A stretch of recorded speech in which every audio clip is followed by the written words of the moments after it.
Nabi ni salah satu perkara kesukaan baginda ni yuhibbut tib.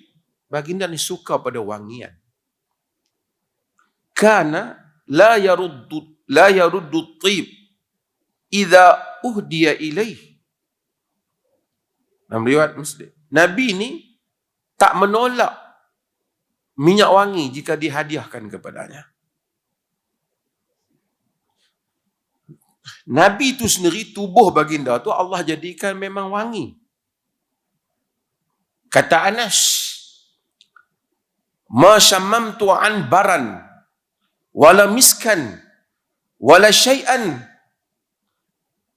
atyabu min rihin Nabi sallallahu alaihi wasallam. Aku tak pernah cium apa-apa yang lebih wangi daripada bau Nabi sallallahu alaihi wasallam. Ada dua, tubuh baginda tu sendiri wangi, seperti mana Ummu Salamah yang mengambil peluh Nabi dikumpulkan kena wangi, dan baginda itu sendiri sukakan kepada wangian. Dan ini patut menjadi salah satu ciri orang Muslim.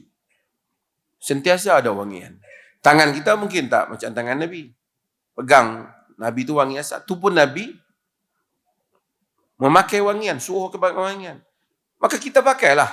Tangan wangi, diri kita wangi. Tib, minyak wangi atar. Untur. Disukai. Tanda orang-orang yang mengikut sunnah. Tak begitu sunnah baju selekeh. Tak begitu. Sebab itu wangian ini. Cuma biarlah wangian yang betul. Nabi, wangian yang dipilih oleh baginda ialah wangian yang terbaik. Dia suka wangian terbaik. Misk. Disebut dalam hadis. Kita jangan pilih minyak wangi bau murah tu. Satu masjid pening minyak wangi kita.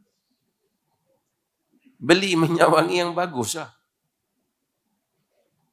Sunnah lah. Orang yang datang ke masjid, lalu dia pakailah minyak wangi yang bukan ke masjid saja, mana-mana lah. Sukakan minyak wangi ni tanda satu. Setengah orang dia ingat orang lelaki ni, hang ni wangi-wangi sangat, hang perempuan ke? Tak betul. Sunnah lelaki. Tu saya pernah sebut, tuan-tuan.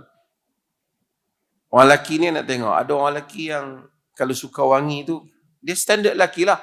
Bukan standard perempuan. Setengah budak lelaki ni, orang lelaki ni pakai baju apa? Tak busuk lagi boleh. Dia bukan kira wangi, dia kira tak busuk lagi. Punya tu standard dah. Standard tu teruk lah. Sebab tu dia kena pakai yang wangi.